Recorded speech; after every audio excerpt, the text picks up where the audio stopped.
Bueno, desde marzo me encuentro aquí trabajando telemáticamente. Por supuesto, todos entendemos que cada colegio ha trabajado con distintas directrices. Además, el colegio donde estoy trabajando actualmente no solo depende de su equipo directivo, sino que a su vez es parte de una red de colegios llamadas FODEC. Y por tanto, cualquier tipo de cambio que se sugiriera en las reuniones que hemos tenido, todo tiene que ser sugerido a lo que le llaman INSE, que es la instancia superior, y ellos aprueban o desaprueban los cambios que se van a generar.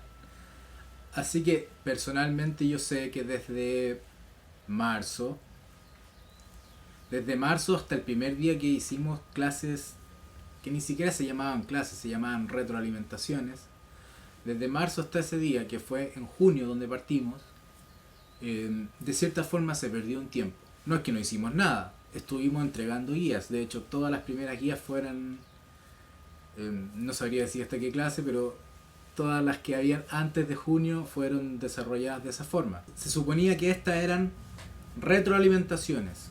Ese era el nombre que tenían estas actividades telemáticas. Nos reuníamos a través de Google Meet con los alumnos. Lo que pasa es que tuvo que pasar un tiempo primero antes de que cada estudiante usara el correo institucional y todo eso.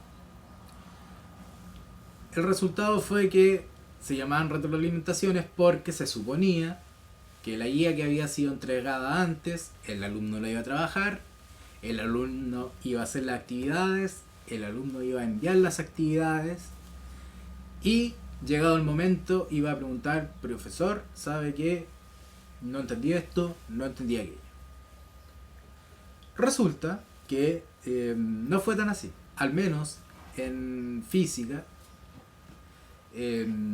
sí hubieron estudiantes que han trabajado, sí hubieron estudiantes que se preocuparon y mandaron las guías al principio del año.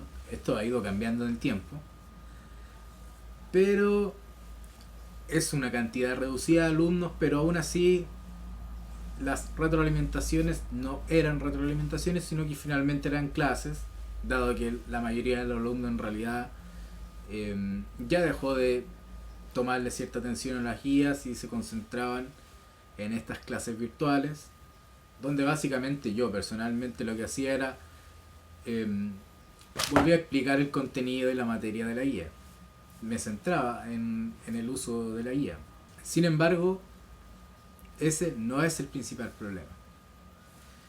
El principal problema con esta forma actual de trabajo, que lo entiendo profundamente, porque yo sé que no pueden ir los niños a clase en este momento, y yo no creo que, no lo sé, por supuesto esto es pura especulación, yo no creo que algunos de ellos vayan a morir si se contagia de COVID. El problema es que contagiarse de COVID significa potencialmente contagiar a su familia, a sus abuelos, y eso sí se puede transformar en muertes.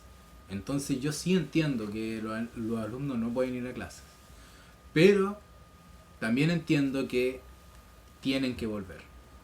Tal vez no este año, pero sí el próximo año, al menos en marzo, tienen que volver. Y hay razones técnicas por las cuales deben volver, y yo lo voy a ejemplificar solamente desde el punto de vista de la asignatura de física. Lo que tenemos acá es el programa de estudio de primer año medio. Recordemos que los contenidos en general para cualquier asignatura se dividen en tres. Los contenidos conceptuales, que aquí se enumeran como objetivo de aprendizaje con un número, objetivo de aprendizaje 14 de primero medio en ciencias naturales, etcétera, etcétera. Están las habilidades, que en especial en ciencias naturales son las habilidades de investigación científica, y tenemos las actitudes. Sin embargo, y este es el principal problema, el eje central de ciencias naturales, lo que más allá del contenido, lo que quiere levantar la asignatura de ciencias naturales, son las habilidades de investigación científica. Por ejemplo, aquí estamos en la página 196 y vamos a leer, por ejemplo, B. El objetivo de aprendizaje B en minúscula dice: formular preguntas y o problemas a partir de conocimiento científico que pueden ser resueltos mediante una investigación científica. Este punto, este objetivo, esta habilidad de investigación científica, de la manera de guías proporcionadas a distancia o incluso clases vía Meet, algo como esto, no se puede desarrollar. Tal vez podría llegar a hacerse, pero hay otras que evidentemente no se puede. Por ejemplo, nos vamos a la página 197 y encontramos la habilidad de investigación científica número D. Dice: planificar diversos diseños de investigaciones experimentales que den respuesta a una pregunta y o problema sobre la base de diversas fuentes de investigación científica, considerando el uso adecuado de instrumentos y materiales para asegurar la obtención de datos confiables, la manipulación de variables y sus relaciones, la explicación clara de procedimientos posibles de replicar. Es cierto que normalmente esto es difícil de desarrollar y se debe principalmente, a varias razones. Tal vez la razón principal es culpa del profesor, y de lo cual yo también me hago responsable en mi práctica pedagógica, pero también, y muy importante, es que muchos colegios, tal vez lamentablemente la mayoría de ellos, no posee el material adecuado, la cantidad de materiales. No posee tal vez ni siquiera un plano inclinado, tal vez no tiene ni siquiera una balanza. Por ejemplo, el típico experimento de física de segundo medio, el más sencillo de todos, es investigar acerca de la ley de Hooke. Que los alumnos, la idea es que los alumnos puedan llegar al hecho de que existe una relación proporcional entre la elongación de, por ejemplo, un resorte y la fuerza que ejerzo para elongar aquel resorte. Ese experimento podría conseguirse incluso sin tener laboratorio. En la sala de clases, yo lo he visto, de hecho lo hacía la profesora guía el año pasado en el colegio, yo la ayudaba con eso, pero ella diseñaba las clases. Ella pedía los materiales, que trajeran un vasito, que trajeran elástico, y lo hacía con elástico, no con resortes. Lo único que usábamos de laboratorio era una balanza de cocina, que es muy barata y que podría llevarla el profesor si no hubiera ninguna otra posibilidad. Y lo otro que se ocupa es regla. Lo demás es lápiz y la guía. Entonces esa actividad es fácil de hacer. Pero aún así, monitorear, hacer que trabajen en grupo, porque parte no solo son habilidades, también hay actitudes donde la colaboración en grupo es lo principal. Todo eso es inmanejable desde la casa. No se puede. A pesar de que no haya laboratorio, ese espacio en la sala de clases es muy importante para desarrollar lo que el currículum de ciencias naturales dice que hay que desarrollar. Y que lo principal no son esos conocimientos, que es casi lo único que podría llevar al alumno a que aprenda a través de guías y de retroalimentaciones de guías que muchas veces no hacen. Entonces los objetivos en realidad, si nunca van a volver los alumnos a clases, si nunca van a volver de verdad, habría que cambiar el currículum, porque no se puede desarrollar el currículum de ciencias naturales así. Y no hablo solo por física, porque supongo que son muy parecidos los objetivos, habilidades y actitudes en los que hay en química y en biología. Entonces, ¿cómo nos vamos a perder lo importante de lo que deben aprender los alumnos en un curso de ciencias naturales, difícil. Y el último ejemplo, vamos a mirar un poquito las actitudes de segundo medio. Aquí estamos en la página 203 del programa de estudio de segundo medio. Vamos a ir al objetivo de aprendizaje E con letras mayúsculas. Las actitudes las ponen con letras mayúsculas, las habilidades con letras minúsculas y con números van los contenidos conceptuales. Vamos a ver, por ejemplo, aquí está en una sección que se llama Tecnología de la Información y la Comunicación, TIC. Dice, un indicadores de evaluación, uno de los indicadores de evaluación dice lo siguiente: manipulan responsablemente herramientas tecnológicas como sensores de variables, cámaras o grabadoras, entre otras, para la obtención y el procedimiento de evidencias. Como podemos ver, es difícil de lograr. Difícil de lograr generar los aprendizajes que nos señala el currículum a través de internet. Cualquier tipo de clase asincrónica en forma, por ejemplo, como lo que yo hago, como videos en YouTube, cualquier tipo de esas clases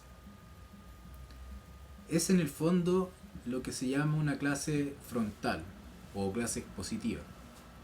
Muchas veces este tipo de enseñanza o este modelo de enseñanza-aprendizaje se considera, comillas, equivocado.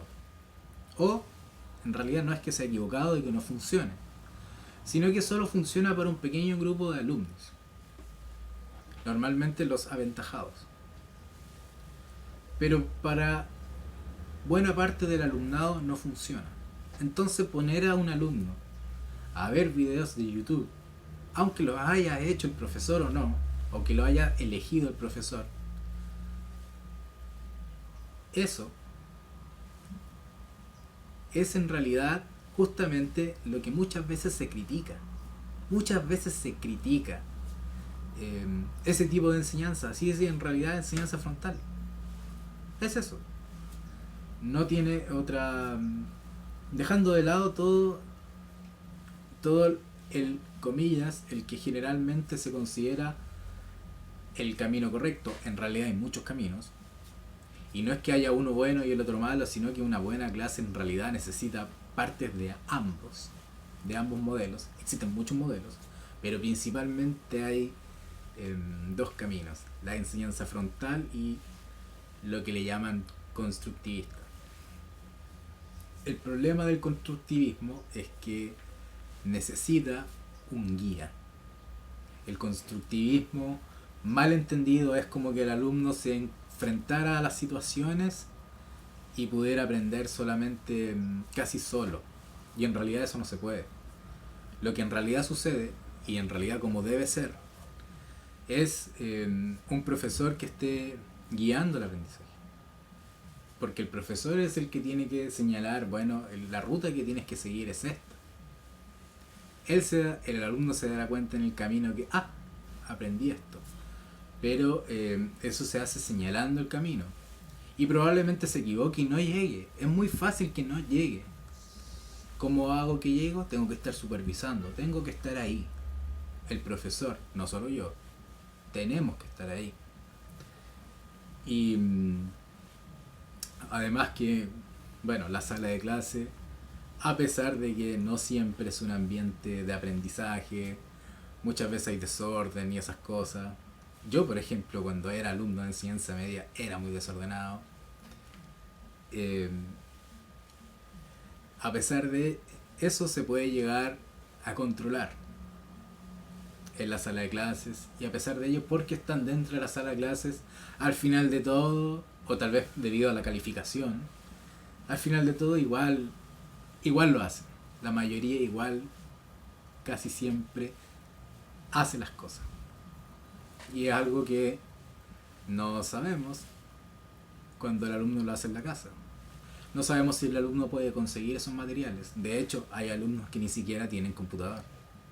O si su computador, comillas, computador, es el celular, no tienen datos para acceder a internet.